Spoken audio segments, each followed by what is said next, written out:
तो अब हम लोग इन लोगों का second part remaining portion complete करें आज।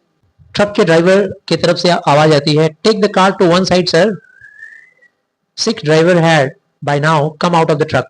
वो सिख ड्राइवर ट्रक से बाहर आ गया और आके बोला, सर प्लीज थोड़ा कार को साइड कर लीजिए ना। उसने बोला, क्या बात हो गई, टायर पंचर हो गया क्या? I shrug to convey my state of helplessness. मैंने उसे कंधा हिलाकर इशारा किया, क्या करें, हेल्पलेस हो गया हूं मैं अभी। If you could lend a hand, अगर आप थोड़ी मेरी मदद करें।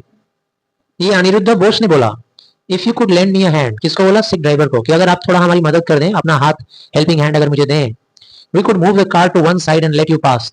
तो हम लोग आपकी मदद से थोड़ा कार को किनारे कर पाएंगे और फिर आप अपना ये लॉरी लेके आगे बढ़ पाएंगे, ट्रक को आगे ले जा पाएंगे। सिख ड्राइवर का हेल्पर नीचे आया उतर कर, बारिश हो रही थी ना। हम तीन लोग मिलकर, वो ट्रक का ड्राइवर, उसका हेल्पर और हम, सब लोग मिलकर के कार को पुश किए एक साइड में रोड के। देन आई फाउंड आउट, तब मुझे उन दोनों लोगों से पता चला कि मैं एक रॉन्ग रोड पे आ गया हूँ डुमका जाने के लिए। मैंने रॉन्ग टर्निंग ले लिया and would have to drive back, और अब हमको वापस से ड्राइव बैक करके 3 माइल्स पीछे जाना पड़ेगा, तब हम कहीं जाकर के राइट ट्रैक पे आएंगे। और मुझे ये भी पता चला that there were no repair shops. आस पास में कोई टायर पंक्चर रिपेयर करने वाली कोई दुकान नहीं है। खैर, ट्रक अपने रास्ते से चली गई।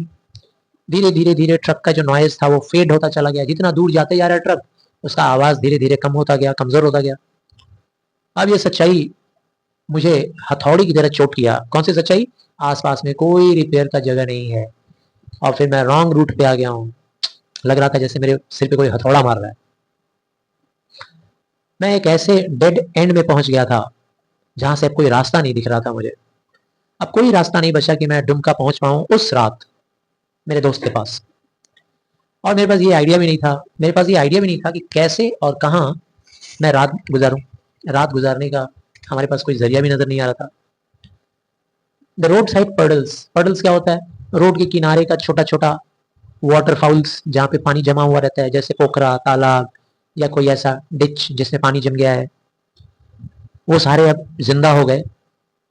उसमें कॉरस सुनाई देना शुरू हो गया। किसका? मेंढकों का।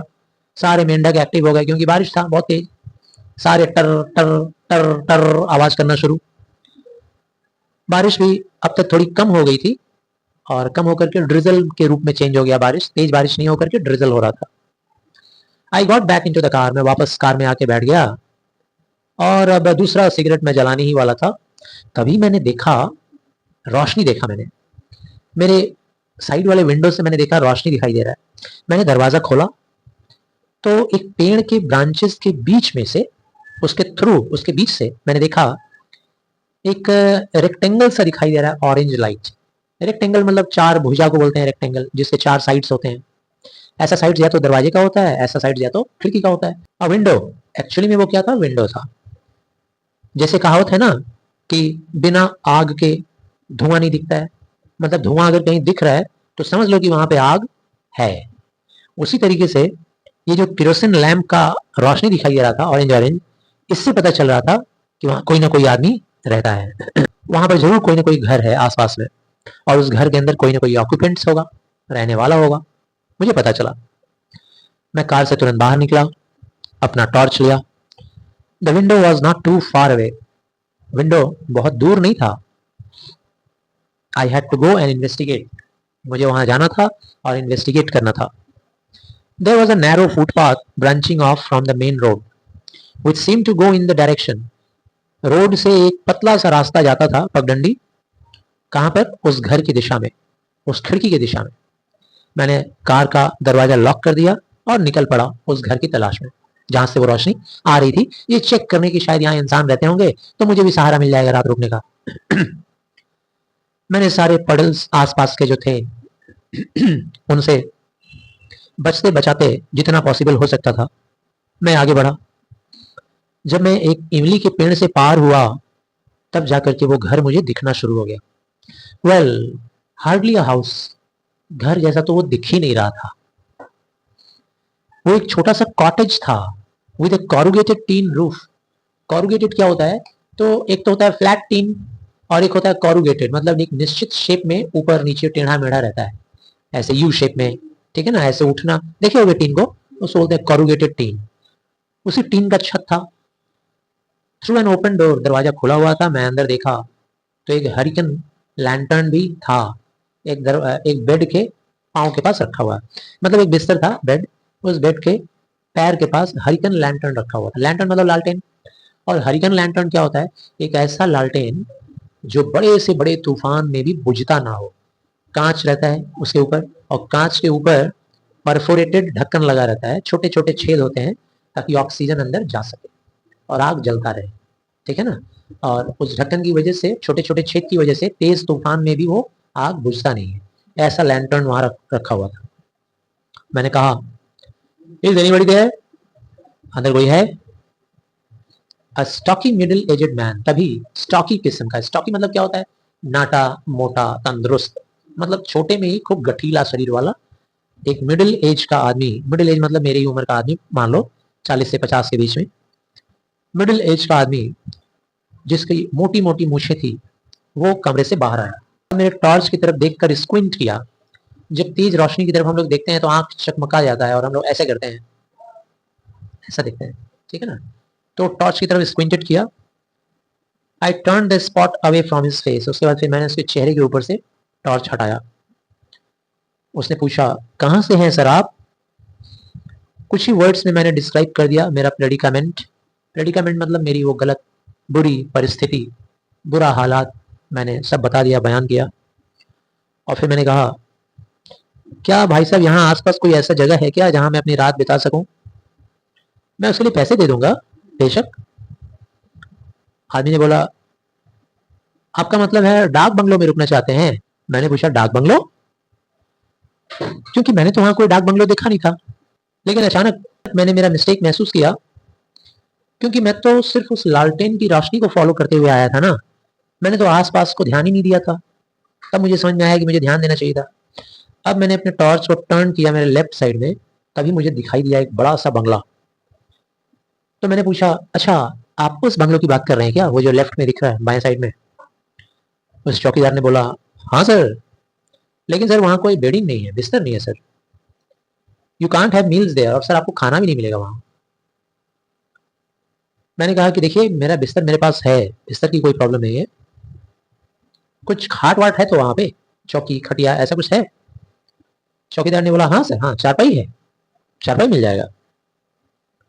फिर मैंने कहा, and I see there is a stove lit in your room, और मुझे दिख रहा है कि आपके कमरे में स्टोव है, चूल्हा है, आप जरूर अपना खाना पकाते होंगे।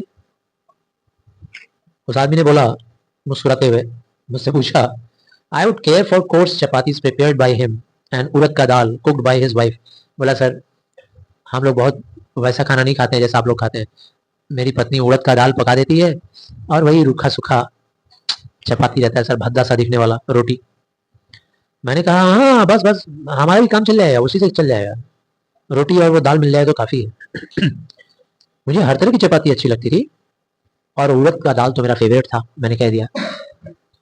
आई don't know what the bungalow must have been like in this heyday, but now it was hardly what one understood by a dark bungalow. मुझे नहीं पता कि वो बंगलो अपने हेडे में, मतलब अच्छे दिनों में, कैसा रहा होगा, लेकिन आजकल वो बिल्कुल वैसे ही था जिसको हम लोग डाक बंगला बोलते हैं, भद्दा सा, पुराना पुराना। वो डाक बंगला बना था राज के टाइम में, during the time of the Raj. किसका राज? British Raj. The bedroom was large and ceiling was high.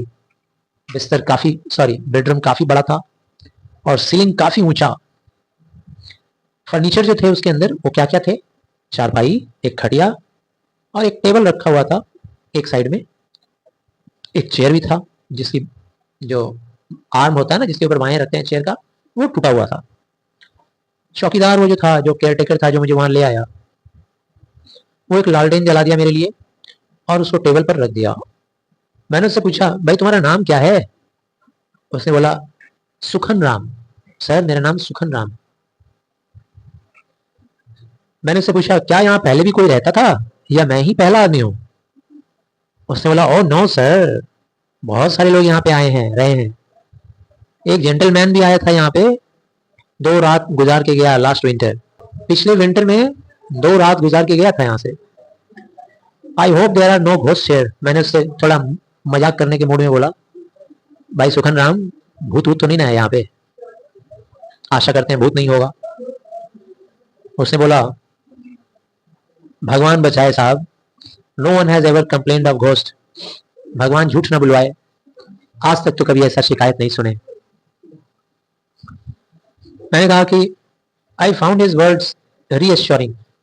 मैं एक बात आपको बता देना चाहता हूँ। बोल रहा है कौन? अनिरुद्ध बोस बोल रहा है कि उसकी बात को सुन करके हमको बड़ा सांत्वना मिला। If a place is spooky, अगर कोई जगह भूतिया होता है, and old dark bungalows have a reputation for being so, और डार्क बंगलो का ऐसा रेपुटेशन भी होता है कि वहां भूत प्रेत रहते हैं, तो it will be so at all times, तो भूत तो हमेशा वहां रहना चाहिए। When was this bungalow built? मैंने पूछा, अच्छा ये बंगलो बना कब था? सुखन ने कुछ जवाब नहीं दिया। मेरा बेड अनरोल करने लगा, फैलाने लगा बिस्तर खटिया पे, और बोला थोड़ी देर के बाद, this used to be a साहिज बंगलो सर।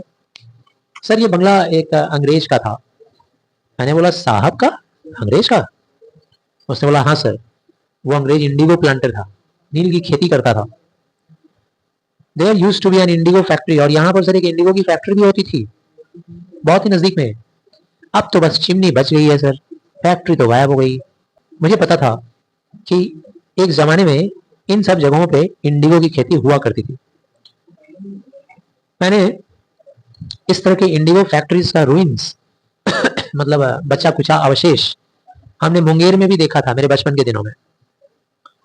खैर, अब 10:30 बज गए थे जब मैं बिस्तर पे गया खाना वाना खाकर। वो सुखन का भद्दा रोटी और उड़द का दाल खा लिया पेट भर के। फिर मैंने तो टेलीग्राम भेजा था ना प्रमोद को कलकत्ता से, और टेलीग्राम में लिखा था कि मैं आज दोपहर को पहुंच जाऊंगा। लेकिन अब नेचुरली इसके बारे में चिंता करके अब कोई लाभ नहीं था। वो तो जरूर सोच रहा होगा, वंडर कर रहा होगा कि क्या हो गया मेरा, मैं क्यों नहीं पहुंचा। लेकिन अब ये यूजलेस था सोचना कि अब वो क्या सोच रहा है और मैं क्यों नहीं पहुंचा, बेकार की बात है। अब मुझे तो अपने आप को कंग्रेचुलेशन देना चाहिए इस बात पे कि इतना अच्छा मुझे शेल्टर मिल गया भाई, और वो भी बिना किसी ट्रबल के, बिना किसी मुसीबत के। इन फ्यूचर अब मैंने तय कर लिया था, मैं बिल्कुल वैसे ही काम करूंगा जैसा भोला बाबू ने हमको सिखाया था। मेरे फ्लैट के बगल वाले मेरे नेबर, उन्होंने हमको मना किया था ना ड्राइवर साथ में ले जाने का, तो अब मैंने ठान लिया था कि आइंदा कभी अकेले नहीं जाऊंगा। I had learn a lesson, मुझको सबक मिल चुका था। और ऐसे जो सबक मिलते हैं ना हार्ड वे में, मतलब मुश्किल से जो सबक मिलते हैं इंसान को, वो सबक आसानी से भुलाए नहीं जा सकते। तो मैं भी ये आसानी से भूलने वाला नहीं था ये जो सबक मुझे मिला। आई पुट द लैंटर्न, उस लालटेन को मैं बाथरूम में ले जाकर रख दिया। बगल में ही बाथरूम था मेरे घर के, मेरे रूम के। द लिटिल लाइट, अब बाथरूम में रखे हुए लालटेन से थोड़ी थोड़ी रोशनी छन छन के आ रही थी। छन छन मतलब आवाज वाला छनना नहीं, फिल्टर हो गया। हाँ, जैसे बाथरूम में रख दी थी इसलिए था कि बाथरूम का भी काम करेगा, रोशन कर देगा बाथरूम को, और हमारे रूम में भी रोशनी आएगी। एक और वजह था बाथरूम में रखने का, क्योंकि मैं सोने के टाइम में लाइट बर्दाश्त नहीं कर पाता था कभी भी। लाइट ऑन करके मैं सो नहीं पाता था। दरवाजे को मैंने स्लाइटली एजार रखा, एजार मतलब आधा खुला छोड़ दिया। यूजुअली हमको बहुत डिफिकल्टी होती है सोने में लाइट ऑन करके, इसलिए मैंने लाइट को बुझाया नहीं। Even though what I badly needed now was sleep, अब मुझे बहुत ज़ोरों की नींद आ रही थी, फिर भी मैंने लाइट बुझाया नहीं। मुझे चिंता हो रहा था कि मेरे कार का क्या होगा, जबकि मैंने रास्ते में खुला छोड़ दिया था ऐसे ही। खुला मतलब दरवाज़ा नहीं खुला था, ऐसे ही छोड़ दिया था बेसहारा। फिर भी गांव इलाकों में रोड पे अगर कोई गाड़ी वाड़ी खड़ी रहे तो ये ज़्यादा सेफ होता है शहर की तुलना में। शहर में तुम रोड पे छोड़ दोगे तो कोई तोड़ देगा, कोई फोड़ देगा, या पार्किंग वाले आ जाएंगे, या पुलिस आ जाएगा और उसको उठा ले जाएगा, केस कर देगा। Sound of drizzle had stop, अब तो रिमझिम की आवाज़ भी बंद हो गई। The air was now filled with the croaking of frogs, अब वहाँ का जो माहौल था, हवा, वो मेंढकों के टर टर से भर गया और क्रिकेट्स के श्रिल से भर गया। क्रिकेट की आवाज़, चर्पिंग ऑफ क्रिकेट, चर्पिंग मतलब क्रिकेट के चहकने, अच्छी चिल्लाने को बोलते हैं। मेरे बिस्तर से in that ancient bungalow in this remote village, ये जो दूर दराज गांव में बंगलों में मैं लेटा था, मेरे इस कमरे से, मेरे इस बिस्तर से शहर की दुनिया लग रहा था जैसे दूसरे प्लैनेट में है, किसी दूसरे ग्रह में है। मैं सोच रहा था नील की खेती, इंडिगो। अब मैं उस इंडिगो नाम के प्ले के बारे में सोचने लगा। नील की खेती नहीं, अब मैं इंडिगो नाम के प्ले के बारे में, नाटक के बारे में सोचने लगा जो दीनबंधु मित्रा ने लिखा था, और उसको जो उन्होंने लिखा था उसका बांग्ला में नाम रखा था नील दर्पण। बांग्ला में जो नील दर्पण है उसका इंग्लिश मीनिंग है द मिरर ऑफ इंडिगो। बचपन में एक ज़माने में जब मैं कॉलेज स्टूडेंट हुआ करता था, तब मैंने ये परफॉर्मेंस देखा था थिएटर में, कॉर्नवालिस स्ट्रीट में। कॉर्नवालिस स्ट्रीट कोलकाता में ही है, ये शोभा बाज़ार, श्याम बाज़ार के आसपास में कहीं है। मैं तो गया नहीं हूँ लेकिन सुना है मैंने। I did not know how long I had slept, मुझे नहीं पता मैं कितनी देर सोया था। तभी अचानक मैं जाग उठा। क्यों जाग उठा? दरवाजे पर किसी की स्क्रैचिंग की आवाज़ सुना मैं। कोई खरोचने की आवाज़ कर रहा था, खड़ खड़ की आवाज़। दरवाज़ा तो अंदर से बोल्टेड था, सिटकी नहीं लगाई हुई थी। मैंने सोचा ज़रूर कोई कुत्ता या सियार वगैरह होगा। खैर 1 मिनट में वो आवाज़ बंद हो गई। मैंने अपनी आंखों को बंद करने का कोशिश किया कि सो जाऊं आंख बंद करके, लेकिन तभी अचानक कुत्ते के भौंकने की आवाज़ ने मेरे इस कोशिश को रोक दिया। लेकिन ये कोई स्ट्रे विलेज का डॉग का बार्किंग नहीं था। गांव के जो स्ट्रे डॉग होते हैं ना, आवारा कुत्ते इधर उधर घूमने वाले गली गुचड़ में, उनके भौंकने की ये आवाज़ नहीं थी। इसमें तो कोई मैं गलती ही नहीं कर सकता था समझने में। साफ साफ मैं समझ पा रहा था कि ये आवाज़ एक हाउंड के बे की आवाज़ है। हाउंड मतलब शिकारी कुत्ता, और बे का मतलब होता है वो जो लंबा सा वो लोग हूँ करके नहीं आवाज़ निकालते हैं रात को, जिसको हम लोग बोलते हैं कुत्ता रो रहा है, ओ ऐसा करते हैं लोग, सियार वगैरह करते हैं। ये बे था एक तरह का। I was familiar with it, मुझे इस आवाज़ से परिचय था बहुत बढ़िया से, क्योंकि जब मैं मुंगेर में रहता था तो मेरे घर से 2 घर छोड़ के वहाँ मिस्टर मार्टिन रहा करते थे, और उनके पास एक शिकारी कुत्ता था, और वो इसी तरीके से बे किया करता था। Who on earth kept a pet hound here? अब मैं सोचने लगा कि भाई यहाँ पे कौन रखेगा ऐसा शिकारी कुत्ता पालतू बना के। मैंने सोचा कि दरवाज़ा खोलता हूँ और देखता हूँ। ये साउंड सीम्ड क्वाइट नियर, क्योंकि ये आवाज़ बहुत नज़दीक से आ रही थी। फिर मैंने सोचा अरे क्या लेना देना है, व्हाट बॉदर, इससे क्या परेशानी है। इससे बेटर होगा कि भाई थोड़ा और नींद ले लूँ और सो लूँ। What time was it now? मैंने सोचा क्या बज रहा होगा अभी। अ फेंट moonlight came in through the window, मेरे विंडो से हल्की हल्की सी रोशनी आ रही थी, मून की, चांदनी रात की रोशनी। मैंने अपना बायां वाला हाथ उठाया to glance at the wrist watch, देखने के लिए कि क्या बज रहा है घड़ी, एंड गेव ए स्टार्ट। थोड़ा घड़ी एक बार देख लूँ और उसके बाद फिर तब आगे बढ़ूँ देखने के लिए कि कौन है भाई, कहाँ से आ गया शिकारी कुत्ता, किसका शिकारी कुत्ता है। तभी मैं देखता हूँ मेरा रिस्ट वॉच गॉन। अरे मेरा मेरा कलाई घड़ी कहाँ गया। And yet because it was automatic watch, मेरी वो जो घड़ी थी वो ऑटोमेटिक घड़ी थी। मैं हमेशा उसको पहनकर सोता था बिस्तर में। कहाँ चला गया वो, और कैसे? क्या ये चोरों का जगह है क्या, आसपास में चोर रहते हैं? अरे बाप रे बाप, तब तो मेरे कार का क्या हुआ होगा। घड़ी तो मेरी ऐसे सोई सोई चली गई, तो कार का क्या होगा। तभी मैंने देखा कि मेरे पिलो के बगल में जो मैंने टॉर्च रखा था वो भी गायब। बिस्तर से मैं जल्दी से कूद के बाहर आया, बिस्तर से बाहर, नेल्ट ऑन द फ्लोर, जमीन पे घुटना रख के लगा नीचे देखने, बेड वेड के नीचे। लो भाई मेरा सूटकेस भी गायब। हे भगवान, मेरा तो सिर एकदम गोल गोल घूमने लगा, चकराने लगा। अब तो कुछ करना पड़ेगा इसका। घड़ी गायब, टॉर्च गायब, मेरा बॉक्स गायब, मेरा सूटकेस गायब। मैंने चिल्लाया चौकीदार, कोई आंसर नहीं।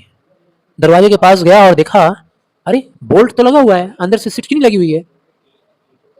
विंडो में खिड़की पे लोहे लगे हुए हैं, शिकंजे। तो आखिर चोर अंदर घुसा कैसे? कहीं से तो घुसने का जगह नहीं है। I was about to unfasten the bolt, मैं जैसे ही सिटकिनी को खोलने वाला था, मैंने मेरे हाथ को देखा और मैंने महसूस किया सिटकिनी खोलने के टाइम में बड़ा अजीब सा हमको फीलिंग्स आया। मैंने देखा जैसे मेरे हाथ के ऊपर किसी ने सफ़ेद रंग का एक लेयर चढ़ा दिया है, जैसे व्हाइट वॉश होता है ना, चूना वूना लगा देते हैं मिट्टी के घरों में। Got on to my hand, मेरा हाथ एकदम जरूरत से ज़्यादा गोरा हो गया था। और वॉज इट व्हाइट पाउडर? मैं सोचने लगा क्या ये मेरा हाथ व्हाइट पाउडर है क्या, सफ़ेद पाउडर लग गया है। Why did it look so pale, ऐसा क्यों दिख रहा है मेरा हाथ, इतना पेल क्यों दिख रहा है, सफ़ेदी क्यों है इसमें इतनी ज़्यादा, लग रहा खून है ही नहीं है मेरे हाथ में। I had gone to bed wearing a vest, मैं देखा कि जब मैं बिस्तर पे सोने गया था तो मैं एक गंजी पहन के गया था, वो अंडर गारमेंट, शर्ट के नीचे जो पहनते हैं। अभी मैं देख रहा हूँ कि मैं एक लंबा सा स्लीव वाला सिल्क शर्ट पहना हूँ, ये कैसे हो गया? फुल स्लीव का सिल्क शर्ट। मेरे दिमाग में धाड़ धाड़ धाड़ धाड़ करके धड़कन शुरू हो गया। मैंने दरवाजा खोला और बरामदे में गया और चिल्लाना शुरू किया, चौकीदार! The word that came out was spoken with the unmistakable accent of an Englishman. जब मैं बाहर आके चौकीदार चिल्लाया, इस बात में कोई दो राय नहीं था कि मेरी आवाज, मैं बोला चौकीदार, और वो चौकीदार का जो आवाज निकला मेरे मुंह से, ऐसा लग रहा था जैसे कोई अंग्रेज बोल रहा है। मतलब मैं कैसे बोला होगा? चौकीदार, चौकीदार, ऐसे चिल्लाया मैं। एंड वेयर वॉज द चौकीदार? And where was his little cottage? कहाँ गया चौकीदार? उसका वो छोटी सी झोपड़ी कहाँ गई? There was now a wide open field in the front of the bungalow. मेरे बंगलो के सामने एकदम खुला सा मैदान। In the distance was a building with a high chimney. और थोड़ी दूर पर एक ऊंचा सा चिमनी दिखाई दे रहा था। आसपास के सराउंडिंग्स एकदम सन्नाटे से भरा हुआ। सब कुछ बदल गया था। मैं भी बदल गया था। जल्दी से मैं बेडरूम के अंदर आया, पसीने से लथपथ। My eyes had got used to the darkness. मेरी आंखें अंधेरे की अब लत पड़ गई थी, आंखों को अंधेरे का शिकार हो गया था। हर वक्त अंधेरा अंधेरा अंधेरा चारों तरफ। I could now clearly make out the details. अब उस अंधेरे में भी मैं डिटेल्स को महसूस कर पा रहा था, जो जो मेरे साथ हो रहा था। In the third part we shall continue and that will be the final video. Thank you.